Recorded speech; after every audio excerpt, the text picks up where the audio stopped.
This video is sponsored and approved by Century Films in support of their new YouTube original documentary, Terms and Conditions, a UK drill story, now available on GRM Daily's YouTube channel. NBA youngboy, born Kentrell Deshaun Gordon, was born in 1999, truly living up to his name. Having never actually shot hoops professionally, the NBA actually stands for Never Broke Again. I guess now we know why they call Mr. T B.A. Baracus. And although his pockets have pledged never to go broke, sadly the same can't be said for his own neck. Clearly he wasn't a fan of Wu-Tang as a child, because NBA youngboy famously broke his neck whilst he was wrestling as a toddler. The serious injury actually required him to wear a full neck and head brace while his spine healed, which left the 3 iconic head scars that he has to this day. Hey, sounds bad, but you should see what happened to the other kid. Anyway, despite being a young scar head, a young NBA youngboy was moving like a young scar face after dropping out of school in the 9th grade and beginning his career as a jugger and finesser as a young boy. Unfortunately, he eventually found himself in a youth detention center for robbery, where he at least had some time to focus on lyrics for his future career as a rapper. When he was released, he ended up moving in with his estranged half-brother 3-3's family, and they would get back to finessing on the streets to pay for studio time. From there, youngboy got to producing music and dropped his first ever mixtape, Life Before Fame, around 2015. The mixtape included several different covers, most of which looked like a GTA Baton Rouge loading screen that had been drawn by a 6-year-old. And the tape featured tracks like Homicide and Range Rover, which showed a 14-year-old youngboy truly had the skills to pay the bills early on. Hey, I mean, it's no Toxic Crew, but good effort. And well, it turned out that youngboy's talent at such a young age didn't go unnoticed, because that first mixtape, Life Before Fame, was actually released under the banner of TBG, which stands for Top Boy Gorilla, a crew with a storied history in the wild and dangerous streets of Louisiana's Baton Rouge. The crew was supposedly started by a deceased Louisiana native and affiliate of Boosie, Lil Ivy Smith. However, at this early stage in the game, youngboy was nothing more than a promising young prospect to these top boys, because the real crown jewels of the squad at this time were a couple of rappers known as G Money and Fredo Bang, who around this time were picking up steam with their song iPhone 6 alongside Boulevard Mel and YMM Captain. The track was a heartfelt anthem for all of the hustlers jugging off of the iPhone 6 or the Android bitch. But hey guys, never forget to share a thought for those 2003 hustlers that are still trapping off of a Nokia N-Gage with Tony Hawk's Pro Skater 2 installed. Hell, you can tell youngboy was truly down with the TBG crew at this point, because he even appeared in the background of the iPhone 6 video, as well as at one point handing a Gucci bag to Fredo Bang, a moment that would honestly be inconceivable later on in what would eventually become a deadly beef. Now, as successful as everybody looks in this video flashing off all their money, I can tell you they probably weren't making that money in the stock market. And as the story goes, these boys were flipping and finessing packs on the streets of Baton Rouge, and unfortunately soon some of that street beef would end up souring things on the music side, because the TBG crew supposedly had a beef going with another Baton Rouge crew called BBG, or Bottom Boy Gorillas. Gang, crew, clique, label, call them whatever you want, but BBG and TBG were certified ops, with a big rumor at one point going around that youngboy's cousin Boozilla, who was BBG, had run off with G Money from TBG's pack. Some people on the internet had even speculated that it was youngboy that had told G Money that Boozilla was responsible for this, after being pressed by him whilst youngboy was still repping TBG. This was suggested by G Money lyrics that would come much later on in this beef, where G Money has suggested that Boozilla wanted to murk youngboy over this drama. Meanwhile, as that personal beef was developing, another more professional beef was emerging between youngboy and the TBG crew. According to some, youngboy had gotten frustrated with the TBG label due to the fact that he wasn't necessarily getting the money or shine that he thought he deserved from the crew. So him and 3-3 disbanded and started their own crew, NBA Never Broke Again. From day one, that's where NBA started from, like me and him sitting on that porch, like really saying we wasn't trying to go broke no more. And the formation of that crew was announced with a bang when youngboy dropped his earliest surviving music video, the aptly titled NBA. Though to be fair, that video was a very low quality affair, much more pee-wee hoop practice than the National Basketball Association. And by December the 1st, 2015, youngboy is going at it alone under his own NBA banner and beginning to drop sneak disses towards his former crew TBG. On the intro of his first truly independent NBA mixtape, Mind of a Menace, he dropped several lines that were directed towards TBG, suggesting that they envied him and that he wasn't willing to work under someone else's administration. Then on the follow-up mixtape Mind of a Menace 2, he continued to drop shade on TBG, suggesting they didn't live up to their promises and that he was ready to go to war with his former allies. After that, his next mixtape, Before I Go, was filled with even more illuminating lines that seemed to acknowledge a rumor that G Money had actually hooked up with youngboy's sister, as well as shooting some vague threats to his former crew. But beefing aside, it was actually NBA youngboy's October 2016 project and accompanying song 38 Baby that would truly be the watershed moment of his career professionally. Named after his native Baton Rouge hood, Northside 38, the 38 Baby video to this day sits at a comfortable 100 million views, and demonstrating his undying love of straps by affectionately licking an Uzi. Oh, it tastes like batteries. Frankly, there's so many straps in 38 Baby, I can't tell if it's a music video or an advert for ammunition. Maybe they should call him NBA Gunboy, hey? Ha! The success of 38 Baby would see Youngboy's fame rising to new levels. And from there, he managed to land collaborations with fellow Louisiana Baton Rouge legends, such as Kevin Gates appearing on the 38 Baby mixtape track Like Me, and apparently even getting a ghastly Youngboy tattoo so you know it's real. I got a tattoo of him on me because I love him. And you can say what you want to, but just in Louisiana, when we love somebody, we appreciate them while they're alive. As well as Youngboy appearing on fellow Baton Rouge legend Boosie's track My Lil Son. And it would be these major moves that would have Youngboy's name ringing not just in the streets, but also in the corner offices of record labels. At a certain point in 2016, he signed a $2 million 5-album deal with Atlantic Records, with the help of his manager Fee Banks, a Louisiana industry legend who apparently had helped Lil Wayne start Young Money and having previously managed Kevin Gates. But hey, sometimes you can rise to the top so fast that it hurts. And unfortunately for Youngboy, as soon as he would catch that bag, he'd also be catching a serious case that looked like it was set to derail his career in a big way. In December 2016, just before a scheduled show out of state, Youngboy was arrested by US Marshals before touching stage at a show in Austin, Texas, in dramatic scenes that were even caught on camera. Youngboy was charged on suspicion of attempted first-degree murder, apparently stemming from an alleged drive-by shooting. Story goes Youngboy and a number of other men that he was affiliated with, including Terlondrick Norman, aka NBA Self-Paid, aka Big B, aka NBA Boomer, who was actually later arrested for his involvement in this shooting all the way in 2019, along with NBA Ben 10, real name Ben Fields, and possibly another unnamed person depending on which articles you read, I'm not sure. The lads were actually accused of opening fire in a South Baton Rouge street, targeting a group of people standing in the front yard of a house around 2000 block of Kentucky Street. Apparently during this incident, an unidentified passenger of their own car was actually hit in the neck, but luckily survived and was found by police later on in the car a few blocks away. Police find a man suffering from a gunshot wound to the neck, saying he was shot in a different neighborhood just a few streets away. Apparently this happened in the midst of a handful of other clappings in the area, all happening within space of 2 days. It's been suggested by many that Youngboy and his crew were actually out on the streets looking to avenge the slaying of Youngboy's 18-year-old cousin Boozilla, real name Keandre Ricks or NBA Boosie, who was apparently gunned down hours earlier. Remember, this is the same guy who had allegedly had a falling out with G-Money over a stolen pack. Running off with a pack? What, this innocent looking chap? I don't believe it. It seemed like Boozilla and the NBA boys had all made up and become friends again after Youngboy had fallen out with G-Money and the TBG crew, and further speculation seems to suggest that apparently this incident might have had something to do with Boozilla dropping a diss track calling out a TBG affiliate named Deucer. Now at this point, I would just like to remind everyone that a lot of the information in this story is pure internet speculation, and since this incident and a lot of the things surrounding NBA Youngboy in this case haven't been definitively solved, we can't necessarily take everything we hear as fact. I'm just trying to feed you the information that's floating around out there on the internet.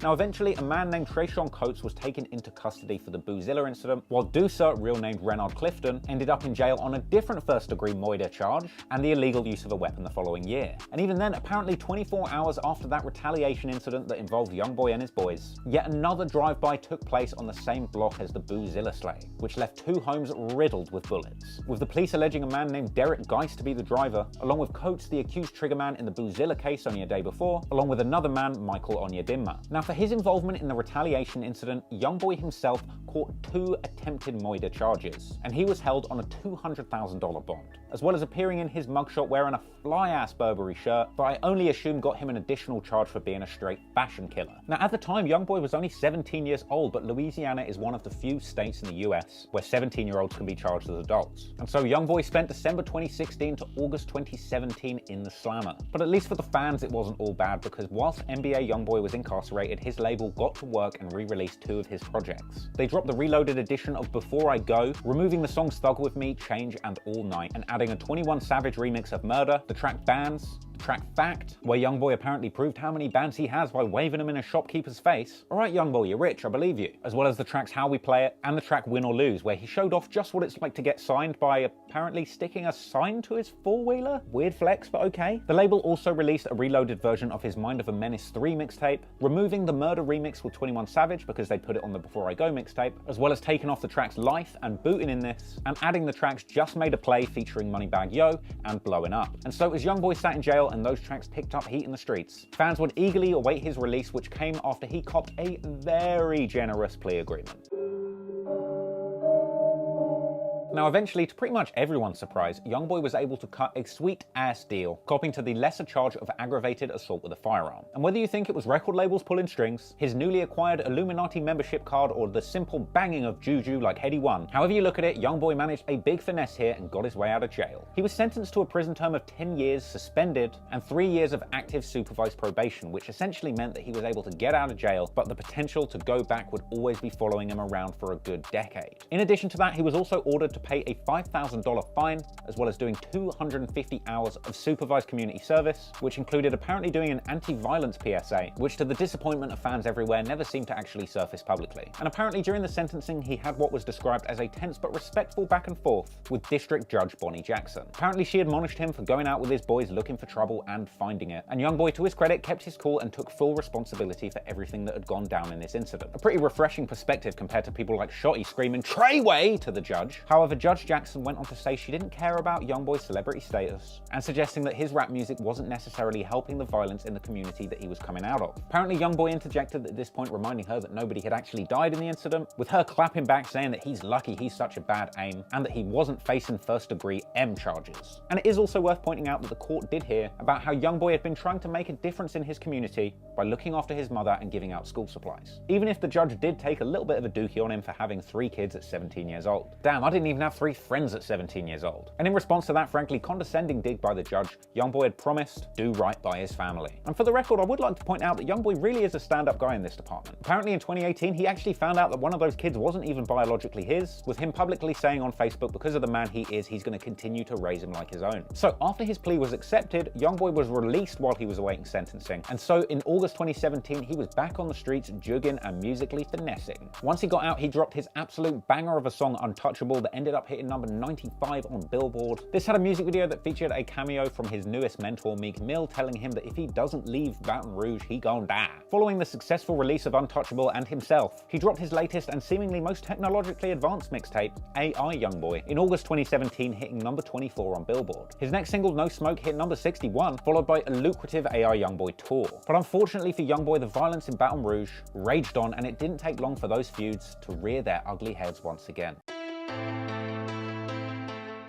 Now, as always, there's a lot of speculation on the internet about the street politics that seem to whir around YoungBoy around this time. So for the record, some of what I'm about to discuss will include unproven theories from the internet about what may have been the causes to some of the events that unfolded. And I'm going to avoid pointing the finger at people that haven't specifically been convicted of crimes, whilst also still giving you a rundown of some of the information that circulated on the internet and in the street. Now, the other major beef YoungBoy was involved in at this time was with G Money, real name Garrett Burton, former friend and star over at his former label TBG. As soon as YoungBoy got out of jail and dropped Untouchable, racking up views and money, it seemed that beef immediately started cracking, with G Money becoming his #1 op. And around this time, a sensational interview emerged where G Money seemed to be talking extremely reckless on YoungBoy, suggesting they used to be homies, but pointing the finger at YoungBoy, saying that he started sneak dissing once he became successful. So, I mean, do y'all have history? Were y'all ever cool, years prior?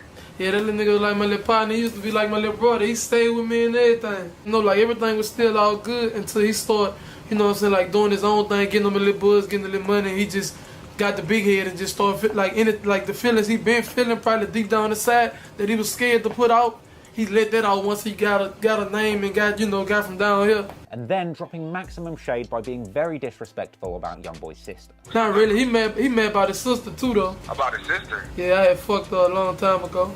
Initially, they went back and forth on Instagram, but a few days later, G Money would officially go at YoungBoy on wax with the scathing diss track Industry. Hey, I didn't know Trippie Redd was in TBG. And funnily enough, that Chucky doll was actually a reference to an early YoungBoy video called What I Was Taught that was way back in September 2016. G Money's diss track Industry called out YoungBoy and the NBA crew on a number of bases. It had those lyrics that seemed to hint that YoungBoy had been the one who tipped off G Money about Boozilla running off with the pack. It had more lines confirming the hookup and disrespecting YoungBoy's sister. He dissed YoungBoy for sneak dissing, and as the title of the song suggested, it dropped more shade on YoungBoy for signing a record deal and no longer being in the streets, having turned industry, as well as having another important lyric that seemed to confirm rumors that G Money had actually had a price put on his head. Now, it's been speculated by many people online that YoungBoy's agent, a man named Dump, might have had something to do with potentially putting a price price on G Money's head. And most shockingly, within around a month of that track industry being released, G Money was assassinated in a parking lot as he left a recording studio in Baton Rouge.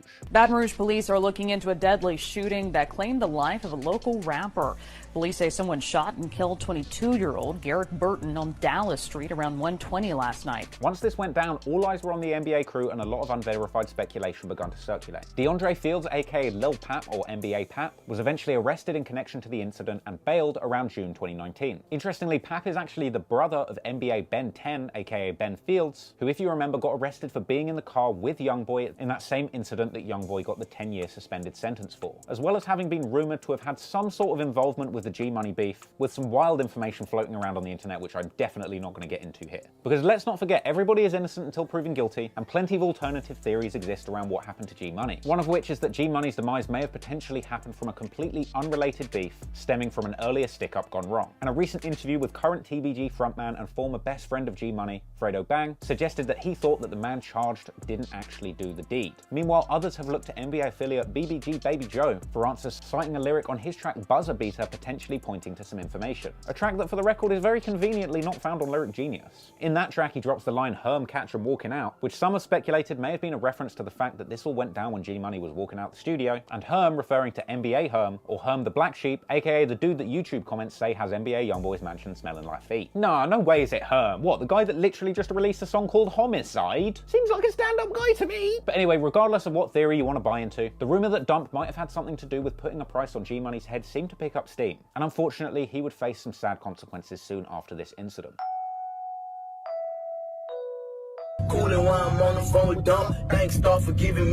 Youngboy's agent Desmond Dump Hardnett was the victim of a fatal drive-by on May the 4th, 2018 in Baton Rouge. And of course, Youngboy memorialized his fallen brother on his track R.I.P. Dump. Once again, following this tragic incident, many people began to point the finger at TBG and a number of their affiliated rappers who seemed to drop lyrics that hinted towards the incident, with the main rappers involved in TBG at this point being Fredo Bang, Lit Yoshi, and Boulevard Quick. And suspicions went through the roof not long later when we begun to hear very ominous lyrics from the likes of Lit Yoshi, as well as songs where he would specifically reference 762 bullets, which just save in your memory now because it's going to be relevant later in the story. One particular standout lyric was from his song Drake's, where he says he put it on that truck, an obvious reference to Dump. Oh yeah, and also Fredo Bang and Boulevard Quick had a track called Body Bag, where they were once again swinging around another Chucky doll and kept describing shooting as dumping. After the tragic Dump incident, Youngboy began making references to catching his ops in retaliation, with lines that many believe were directed at Fredo Bang. And several months after that, another TBG affiliate gets got. Boulevard Quick was sadly taken out in his own home on November the 26th, 2018, with authorities openly investigating whether this may have had ties to the G Money incident. Boulevard Quick. Baton Rouge police say the local rapper was shot and killed. Wells is now the second rapper from his record label who has been killed. This was followed by a number of lyrics from Youngboy discussing back-to-back slayings, with fans continuing to speculate that these may have been a reference to these street-going-ons. But as always, Youngboy is a master of taking credit for work without being too specific in incriminating himself, unlike some of his ops, who seem to be goddamn masters of self-snitching, as we're going to find out later. But yet, obviously, more bloodshed would not go unnoticed, and as a result, we would see back-to-back problems for Youngboy and his NBA crew. And as you may have noticed, there's really very little to joke about at this point in the story. At the start of 2019, NBA Youngboy was riding high off of the news that he had been YouTube's top streaming artist for nearly 2 years straight. But unfortunately, all that success would obviously come with extra attention from his ops and further attempts to get him and his team down. In May 2019, Rolling Loud would take place in Miami, and Youngboy would be in town for a whole weekend of back-to-back pressings from his ops. Apparently, early Friday morning, he was attending a strip club party with Young Thug, where apparently someone popped off a few rounds at the party bus that was driving between venues, an attack which TMZ reported was targeting Young Thug. Young Thug and his entourage became the apparent victims of a drive-by shooting that went down this morning on I-95. Youngboy, Young Thug, easy mistake to make, I guess. But for the record, I couldn't find any solid, on-paper proof that Youngboy was actually involved in this incident, other than what was said in the Miami Herald article and some speculation on a few Baton Rouge crime channels on YouTube. But unfortunately for Youngboy, that was only the beginning of the trouble, because at this point, it seemed his ops were as determined to capture Youngboy as Michael Jackson on a Cambodian tour stop. And so after that, in a scenario that's unfortunately all too familiar in hip-hop these days, shortly after Youngboy gave up his location on Twitter, his ops pulled up on him with more dicks than the dumpster outside a sex change clinic. letting off the choppers broad daylight outside the Trump International Hotel and Beach Resort in Sunny Isles, Miami, where Youngboy and his crew were staying at the time. Apparently, Youngboy was traveling with a large crew that included his girlfriend as well as OG33, as well as several other unnamed affiliates and family members, and they were ambushed by a black Cadillac Escalade as they left the hotel. Youngboy's girlfriend was hit in the shoulder and taken to hospital, but even more wildly, from the moment that shots were heard, members of Youngboy's entourage returned fire with apparently legally registered firearms. Now, unfortunately for the crew, they hadn't spent much time at the gun range since the last incident, because authorities described them as standing at the valet section firing rifles wildly from the hip. Well, guess how that went down? Badly. As a result, 3 bystanders were hit, including a 5-year-old child. And even more sad, one of the gunshots between these two crews claimed the life of an innocent bystander, 43-year-old Muhammad Radi, an honest, hard-working guy minding his own business who had just finished his shift working at the Hertz rent-a-car across the street. He worked here for over 10 years, and we are absolutely at a loss for words for what happened to him. He was an innocent victim. Honestly, the only way this incident could have gone worse for Youngboy is if he pulled one of these things out. But apparently investigators couldn't even charge anybody at this point because all of Youngboy's crew that was still at the scene claimed self-defense, and Florida apparently has those strict stand your ground laws. But I'm not sure if Florida has a close your eyes and spin around while you're letting off a chopper law, but that's none of my business. The cops said that they were apparently looking to determine who shot first, as whoever shot first could apparently be charged with the first-degree murder of whoever got that innocent bystander. Youngboy's lawyer described the scene as an assassination attempt of which he was the target. I mean, assassination attempt, I would have called it a 5-on-1 impromptu game of team deathmatch. Youngboy and his label apparently offered to cover the funeral costs for the innocent man, but it's unclear as to whether or not they were taken up on this offer. Youngboy's lawyer had said that apparently he felt terrible about this and he had wished that it had been him rather than the innocent man. And it was initially reported that apparently Youngboy had refused to cooperate with law enforcement who wanted to know who had initiated the shootout, but his lawyer later said that that was actually miscommunication and that he hadn't really been given enough time to try and convince Youngboy to speak to them about the incident. In fact, Youngboy was apparently initially detained by the cops at the scene, but apparently greased up Youngboy managed to slip away and pretty incredibly made his way to Rolling Loud, where he ended up performing on stage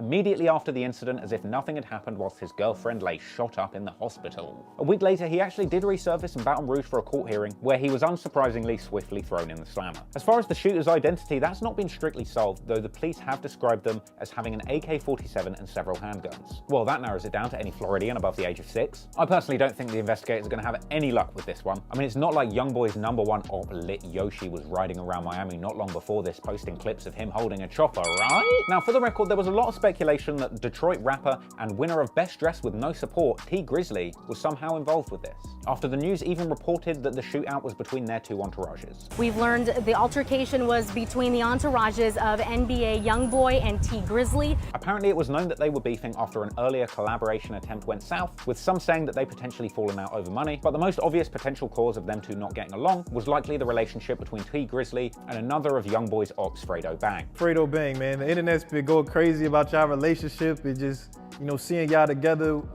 That's your man, that's the homie? I fuck with him. I fuck with any nigga who like genuine and solid and come from that and really trying to change and save his life with this music shit. However, as we all know, a friend of an op is an op. A Facebook friend of an op is an op. Hell, if you even smell like one of my ops, I'm ready to give you the smoke. And even T Grizzly himself seemed to acknowledge the possibility for beef on this basis in an interview where he discussed his affiliations with Fredo Bang. But I might tell you, yeah, you would catch a straight bullet fucking with that nigga. Right.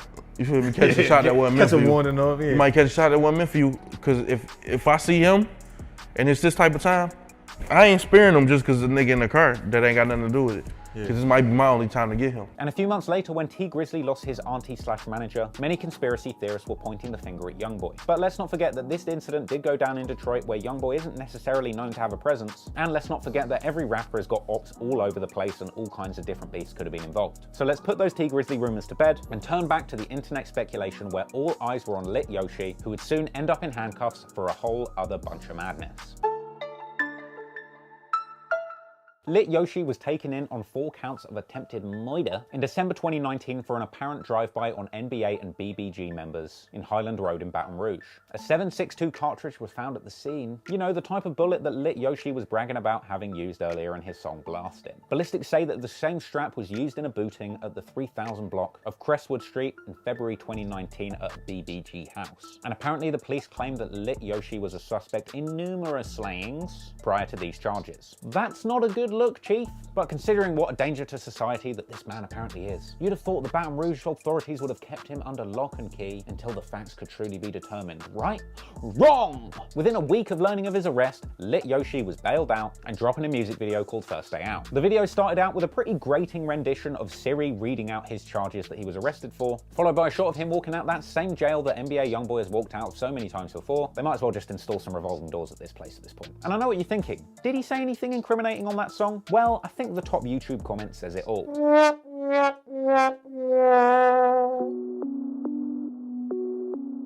After the Miami shooting, YoungBoy was hauled off to jail and a probe was begun as to whether he had used social media to make threats and breached his probation. This was supposedly a social media video which YoungBoy's lawyer, and myself included, couldn't even find. She looked at a news feed regarding the article, and in the comments there was some sort of embedded video that she since tried to look up and I don't think she was able to find. So she wants to see if the district attorney's office can find or whatever videos they find. But I don't know what the video is. Apparently the judge chose to place him in jail after the Miami incident, even though he was the intended target of the assassination, as his lawyer made clear. Recently, he's an absolute victim. There's no question. Police investigated it. They talked to him. His car was shot up. He was leaving the hotel. He had his mother in the car. He had his girlfriend in the car. And somebody came up, and I don't know what the weapons were. I don't know if it was an AK or what it was, but they opened fire and lit him on fire. This got him a 90-day sentence, which frankly sucked. But honestly, 90 days is a damn sight better than the 10 years that he was potentially looking at had his full sentence been called in. They eventually let him out of jail on house arrest in August, and we got more scenes of him leaving that same jail in a Facebook Live, scenes which eventually made their way into his comeback song Self-Control, as well as him appearing in a celebratory social media video in his garage, like some sort of chopper-toting Ty Lopez, where he seemed to still be rocking his jailhouse mustache and a flat cap looking like Eddie Murphy in Coming to America. And whilst he was on house arrest, he dropped the enormous banger House Arrest Kings. That track completely blew up on release, racking up millions of views within days, and to this day still sitting around 100 million views on YouTube, as well as beginning that handy trend of him recording music videos at home because he's on house arrest, something that everybody better get used to seeing in 2020. On October 2019, he dropped his new mixtape AI Youngboy 2 that got him the Billboard #1 hit that he had always dreamed of, achieved mainly due to the fact that he racked up a whopping 144.7 million streams, all in the first week, being one of the biggest streaming debuts of 2019. But apparently YoungBoy wasn't even safe on house arrest, and as always the ops were pulling up to spray in his driveway.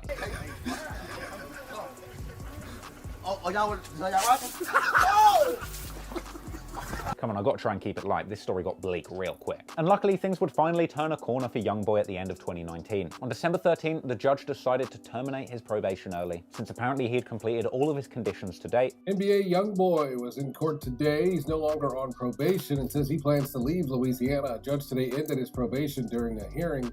Lawyers for the rapper, whose real name is Kentrell Golden, had argued that he followed all of the court's conditions. Golden was arrested back in May after a deadly shootout in Florida. His defense had argued that he was actually the target of the shooting. Congratulations, bro. Yeah. How do you feel right now? Feel good, bro.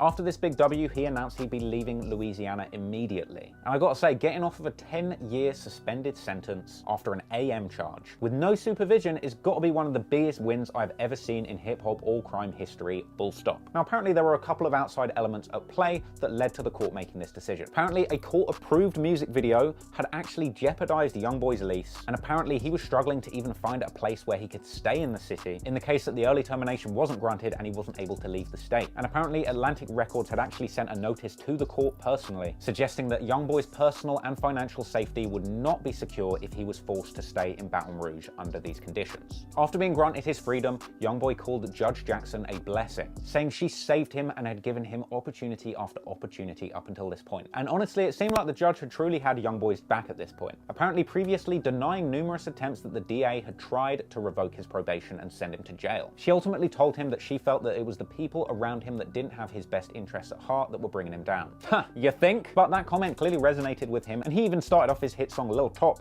with the lyric, "I cut off my day ones for the win," a lyric that I've got to say resonated with me too. But hey, whether or not Youngboy is actually choosing not to surround himself with murderous goons has yet to be seen. However, what is a fact is the major W that Youngboy finally got out of Baton Rouge and moved him and his family to California. In my opinion, NBA Youngboy is a true inspiration in the fact that he was able to make it out of such a violent and dangerous past and location with his life and his success intact. It seemed like so much blood had been shed on this journey, and he'd been given chance after chance which a lot of people might say that he maybe didn't even deserve. And it's truly heartwarming to see such a young, talented man at this point surviving and thriving after so many hardships. Many people in the rap game, especially Baton Rouge artists, have discussed just how hard it can be to get out and stay out of the trap. And although there's comments all over YouTube and Reddit that discuss this whole ongoing TBG NBA beef, suggesting that there's more bloodshed and violence on the way, I really pray that everybody involved and everybody affected by and touched by this drama can truly move on and put a stop to the violence. Because in this case, the music industry is just one amazing example where a young man from a difficult background has managed to use his talent to escape hardship and provide an incredible opportunity for himself, his family, and his community. Hell, Youngboy's op Fredo Bang even said in an interview recently that the beef is not that deep and he would do a song with Youngboy.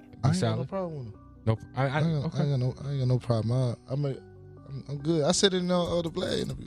I'll do a song with him. And I know that that is being said through a mountain of irony, but since Fredo recently signed a lucrative deal with Def Jam, I would hope that he has a lot more about his bag than beefing at this stage in his career. Because it finally seems that the TBG crew are getting access to those lucrative opportunities that they'd always wanted, and that the NBA clique seem to have this far been able to ride all the way to the top. So there is really just one thing to learn from this story. In the midst of all the hardships and coming from some of the toughest environments that you could possibly imagine, Youngboy proved that if you can focus your efforts and your talents in the right direction, you can truly change things for the better. I'm a fan of Youngboy. Hell, I'm even a fan of Fredo Bang. And I'm here to tell you that the fans love the music a lot more than they love the beef. And I know I'm just a pasty internet nerd from England, but if anybody watching this is going through similar situations to that of what you've heard in this story, and if you're hurting over some street beef that's happened to you in the past, I would simply urge you to just try and focus your energy onto the hustle, onto your craft, and onto your art. And imagine a future of success where you and your families are winning away from all of that street BS. And for NBA Youngboy and his crew, if you're watching this, please, for the love of God, don't ever go back to Baton Rouge. I know I won't be going there.